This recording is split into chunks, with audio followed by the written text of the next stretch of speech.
জাতীয় পরিচয়পত্র সংশোধন নিয়ে একসময় ভোগান্তির শেষ ছিল না। নির্বাচন অফিসে ঘুরতে হয়েছে দিনের পর দিন। আঞ্চলিক নির্বাচন কার্যালয় অফিসে গণশুনানির আয়োজন করার পর থেকে কমেছে ভোগান্তি।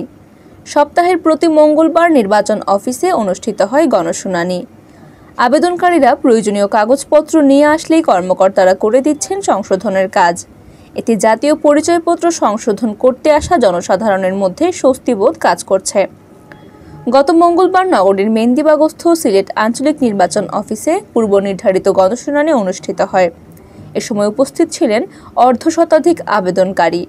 কেউ এসেছেন নিজের নাম সংশোধনে, কারো প্রয়োজন বাবা কিংবা মা কিংবা জন্ম তারিখ সংশোধন। নির্বাচন কর্মকর্তারা সবার সমস্যা শুনে প্রয়োজনীয় কাগজপত্র দেখে সংশোধনের পদক্ষেপ নিতে দেখা গেছে।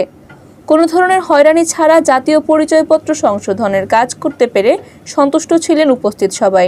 নগরীর টিলাগড় থেকে আব্দুল কাদের নামের 50 এক ব্যক্তি এসেছেন তার নাম সংশোধন করতে। পাসপোর্ট নবায়ন করার জন্য তার জাতীয় পরিচয়পত্র সংশোধনের প্রয়োজন পড়েছে। প্রয়োজনীয় কাগজপত্র দেখে সংশোধন করে কাজ করে দেন কর্মকর্তারা। খুশি হয়ে ফিরে যান আব্দুল কাদের। সিলেট আঞ্চলিক নির্বাচন কর্মকর্তা মোহাম্মদ ফয়সাল কাদের জানান, গণশুনানির দিন আবেদনকারীকে প্রয়োজনীয় কাগজপত্র নিয়ে আসতে বলা হয়।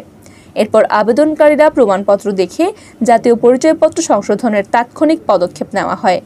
এছাড়া যেসব নতুন ভোটার অনলাইনে আবেদন করেছেন তারা প্রিন্ট কপির সাথে প্রমাণপত্র নিয়ে আসলে আমরা তাদের ভোটার করে জাতীয় পরিচয়পত্রের অনলাইন কপি দিয়ে দিই। জনসাধারণ যাতে কোনো ধরনের ভোগান্তির শিকার না হন সেজন্য প্রতি মঙ্গলবার এভাবে গণশুনানি করা হয়।